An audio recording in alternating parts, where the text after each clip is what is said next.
روزانہ کی مجلس میں اہمیت امام اور معرفت امام پہ چند معروضات آپ کو ہدیہ کر رہا ہوں۔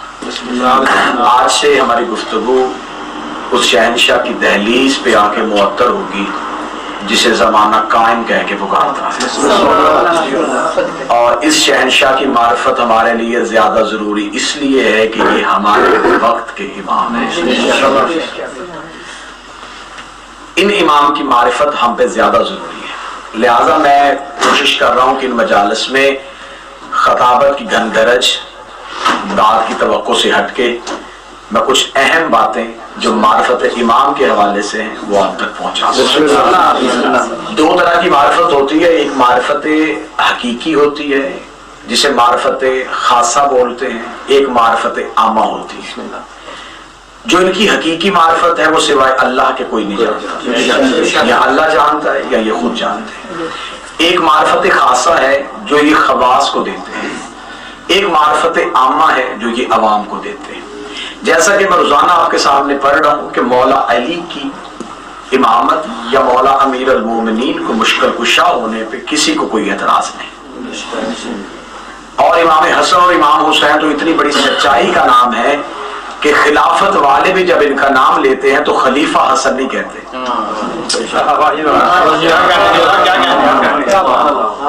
خلافت کو ماننے والے بھی جب ان کا نام لیتے ہیں تو خلیفہ حسین نہیں کہتے، امام حسن امام حسین۔ اللہ نے امت کی مجبوری بنا دی ہے کہ امام لفظ ہی ان کے ساتھ لازم کر دیا۔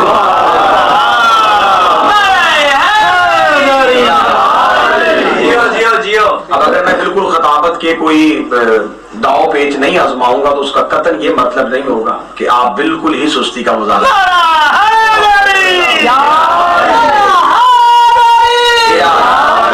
خطابت ایک ٹیکنیک ہے، خطابت ایک علم ہے، وہاں ایک بات کو پہنچانے کے لیے اس بات کو تھوڑا گھمانا، اس میں شیرینی پیدا کرنا، اس میں روب و دبدبا پیدا کرنا، پھر وہ بات آپ جلدی وصول کر لیتے ہیں۔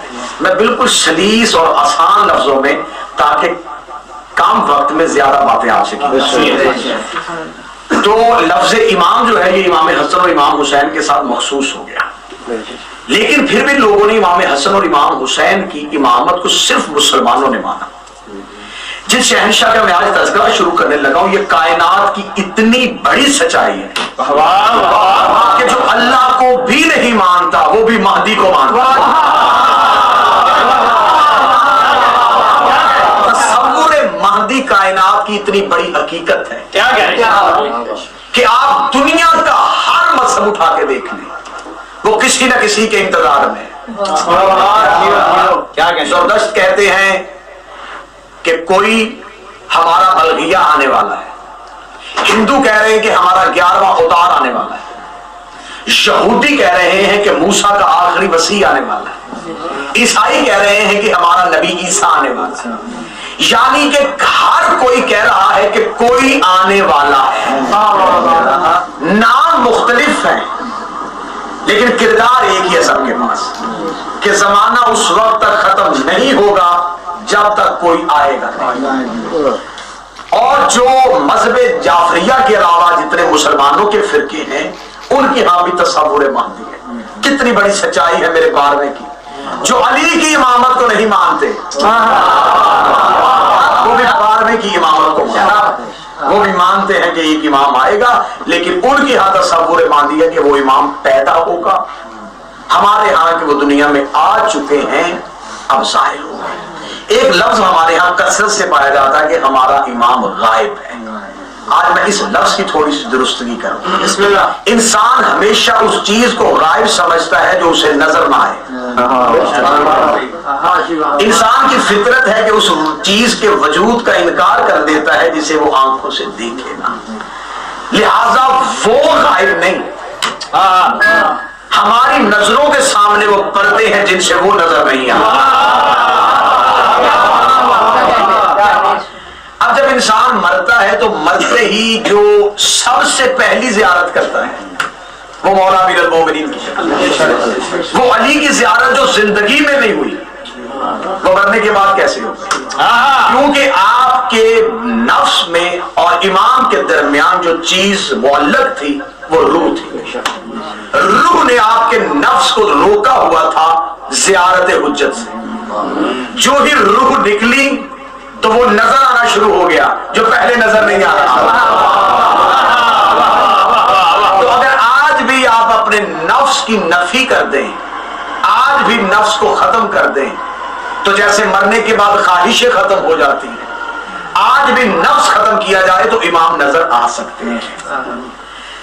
اب ایک ہے معرفت خاصہ، ایک ہے معرفت عامہ. ایک ہے وہ معرفت جو خواص کے پاس ہے.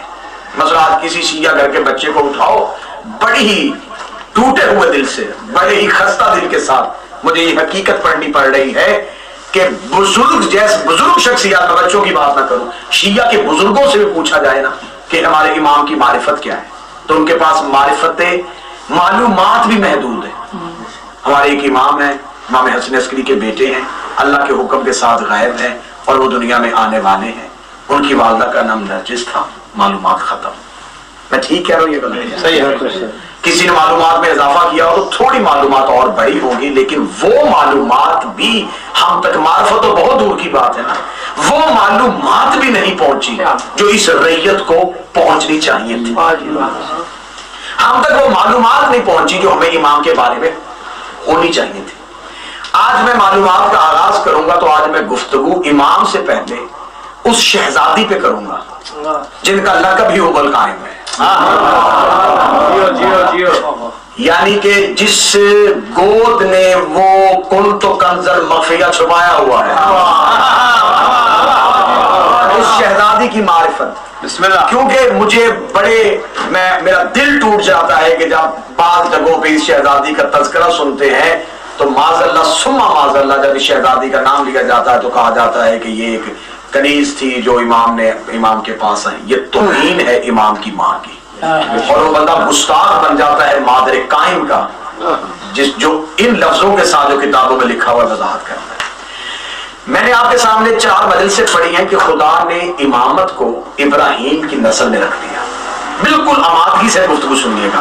اگر آپ نہ بھی بولیں گے نا تو مجھے کوئی حرج نہیں ہے، میں آپ کو آمادہ نہیں کروں گا کہ آپ بولیں، لیکن آپ کے چہرے مجھے بتا دیں گے کہ آپ گفتگو آمادہ ہو کر سن رہے ہیں یا بوریت کے ساتھ سن رہے ہیں. خدا نے حضرت ابراہیم کو کہا کہ تو امام ہے. یہ میں 4 تقریروں میں پڑھا. جناب ابراہیم نے کہا کالا من ذریتی، میری ذریت میں بھی جائے گی. فرمایا کالا لا ینال عہدی میرے ظالمین، یہ عہدہ ظالموں کو نہیں پہنچے گا. حضرت ابراہیم کے 2 بیٹے تھے، ایک اسماعیل ایک اسحاق. جناب اسماعیل سے جو نسل چلی اس میں ہمارے نبی ہیں. جناب اسماعیل کی نسل میں اور کوئی نبی نہیں آیا، صرف خاتم النبیین کی صورت میں ہمارے نبی ہیں. جو جناب اسحاق تھے، جناب اسحاق کے 2 بیٹے تھے. جناب ابراہیم کے بیٹے اسحاق، ان کے 2 بیٹے تھے جناب اسماعیل کے بھائی کے. ایک کا نام اسیور تھا اور ایک کا نام یعقوب تھا. یہ جو یعقوب ہے ان کا لقب اسرائیل ہے. ان کی اولاد کو قرآن میں بنی اسرائیل کہا گیا ہے. ٹھیک ہے. جو جناب اسحاق کے بڑے بیٹے تھے جن کا نام اسیور تھا، اسیور کی شادی جو ہے جناب اسماعیل کے 10 بیٹے یا 12 بیٹے اور ایک بیٹی تھی. بیٹی کا نام باسمہ تھا. جناب اسیور کی شادی جناب اسماعیل کی بیٹی باسمہ سے ہوئی. اسیور کی شادی جناب باسمہ سے ہوئی جو اسماعیل کی بیٹی. ان کی جو نسل چلی، ان کا ایک پوتا ہے جس کا نام روم ہے، جو روم آج ملک کا نام ہے. روم جناب اسحاق کے ایک پوتے کا نام ہے. جناب سرکار ولی الرسول کی جو والدہ ہے شہزادی ام القائم، ان کا جو آبائی وطن ہے وہ مقدونیہ ہے. آپ پڑھے لکھے نوجوان بیٹھے اور میں برطانیہ میں آپ سے مخاطب ہوں. اٹلی کا ایک شہر ہے ابروم، یہ شہزادی کا گھر ہے، شہزادی کا آبائی وطن ہے. یہ سارا جو علاقہ تھا یہ اس دور میں یونان کہلاتا تھا. آج بھی 5-6 ملک جو ہیں وہ یہ بلغاریہ، کوسوو، یہ جتنے بھی ہیں یہ سارے ہیں جس کو ہم یورپ کا جنوب مشرقی حصہ کہتے ہیں. یہ جو ایسٹرن یورپ ہے اس میں جناب سرکار ولی الاصل کی والدہ کا تعلق اس علاقے کے ساتھ. اب یہاں اس علاقے کے ساتھ اس لیے آئے کہ جناب روم جو تھے جناب اسحاق کے پڑپوتے، انہوں نے آ کے اس علاقے کو آباد کیا تھا.